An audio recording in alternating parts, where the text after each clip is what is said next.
በሆነው ላይብረሪ ውስጥ 48 ሰዓት መቆየት እችላለሁ ብላችሁ አስባችሁ ታውቃላችሁ? አሪፍ። እኔ ግን ለመኖር ወስኛለሁ። አብ ወልዶ መንፈስ ቅዱስ እያወራ ያለሁት ቁርስ፣ ምሳ፣ እራት ውስጥ እየበላሁ የቀን ተቀን ውሎዬን እዛ እያከናወንኩ የምሽት አዳሬን እዛ እየተዝናናሁ 48 ሰዓት መቆየት እችላለሁ ወይስ አልችልም? እሱን ለማወቅ ራይድ ተርቼ ወደ አብሮ ላይብረሪ ጉዞዬን ጀመርኩ። አልዋሻችሁም፣ በጣም ፈርቼ ነበር። ግን ማይደረስ የለምና ደረሰ። አልዋሻችሁም፣ ጸጥታው እንደሚባለው ያስፈራ ነበር። ከዛ በፊት ግን የያዝኩትን ቃል አሳያችሁ። የመጀመሪያው እኔው ራሴ፣ ምግብ፣ ፒሲ እና ሌሎች።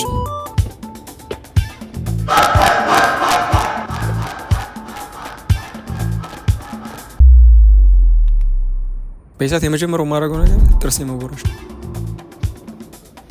ግን እንደምታየው ብዙ ሰው ስለነበረ አልተመቸኝም ነበር። ስለዚህ ወደ ቀጣዩ ስራ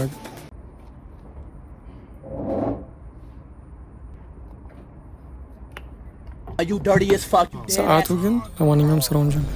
ስራዬን እየሰራው ይህን ነገር ለምን እንደማደርግ ልንገራችሁ። ሰኞ ዕለት ነበረ እንደ ማንኛውም ዩቱበር የመጀመሪያ ቪዲዮ የለም።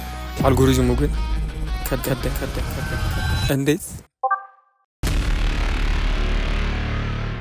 አንድ ባስ የማይሞላ ሰዎች በ24 ሰዓት ውስጥ አዩት። እሱ ብቻ አይደለም፣ ለቀናት ለሳምንታት ባሱ ሳይሞላ ማለት። ለማንኛውም አልጎሪዝሙን ለመበቀል ከባድ ቪዲዮ መስራት ነበረ።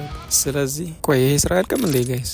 አይ ጨርሻለሁ መሰለኝ። የቀጣይ ቀን ውሎዬ መገመት አያቅታችሁ፣ ምክንያቱም አብዛኛው ህዝብ በኢሳት የሚያደርገው ነገር ስለሆነ። ምንድን ነው?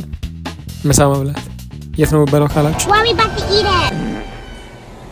ምክንያቱም 48 ሰዓት እስከሚሆን ድረስ ከዚህ በር መውጣት አይቻልም።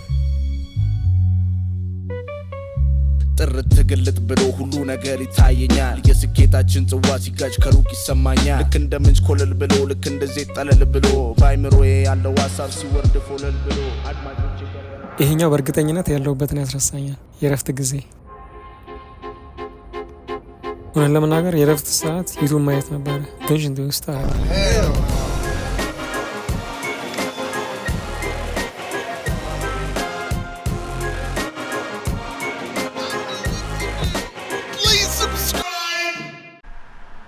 ከዛ የምሽት ውሎ ተጀመረ። እንደተለመደው ሄጄ የበላው ከዛ ስጨርስ ወጣሁ። ግን ካስታውሳችሁ አንድ ያላረኩት ነገር ነበር፣ ጥርሴ መቦረሽ።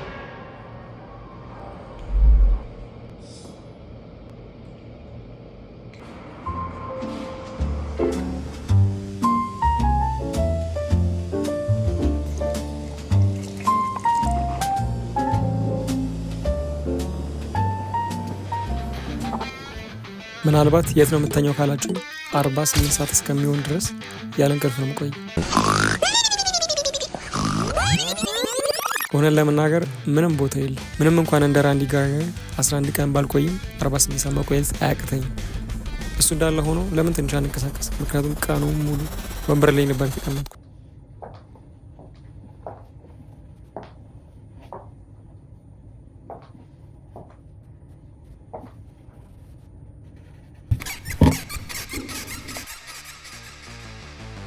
ሰዓቱ እየሄደ በሄደ ቁጥር አብዛኛው ሰው እየወጣ እኔም እየተዳከምኩ ይመጣ። ለማንኛውም የመጀመሪያው 24 ሰዓት ይሄን ይመስል ነበር። እንዴት አደራችሁ ብል ደስ ይለኝ ነበረ፣ ምክንያቱም 12 ሰዓት ሲሆን ነበር የወጣሁት። አንድ ያላስተዋልኩት ነገር ቢኖር በቂ ምግብ እንዳላስኩኝ፣ ተቀያሪ ልብስ እንዳላስኩኝ፣ ከዛም በላይ እንቅልፍ ሳልተኛ መቆየቴ በጣም ከብዶኝ ነበረ። ግን እሱም ብቻ ልነግራችሁ አይደለም። መጀመሪያ ላይ ካስታወሳችሁ ይህን ነገር ለማድረግ ፈርቼ ነበረ፣ ምክንያቱም ከኮንፎርት ዞኔ ወጥቼ ስለነበር። ግን ያሰብኩትን ነገር ከማድረግ አልተገደብኩም ነበር። ስለዚህ እናንተስ ያሰባችሁትን ነገር ለምን አሁን አትጀምሩ? ምክንያቱም ዛሬ ካልጀምራችሁ መቼም አትጀምሩ።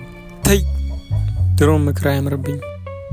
ጥርት ግልጥ ብሎ ሁሉ ነገር ይታየኛል። የስኬታችን ጽዋ ሲጋጭ ከሩቅ ይሰማኛል። ልክ እንደ ምንጭ ኮለል ብሎ፣ ልክ እንደ ዘይት ጠለል ብሎ፣ በአይምሮዬ ያለው ሀሳብ ሲወርድ ፎለል ብሎ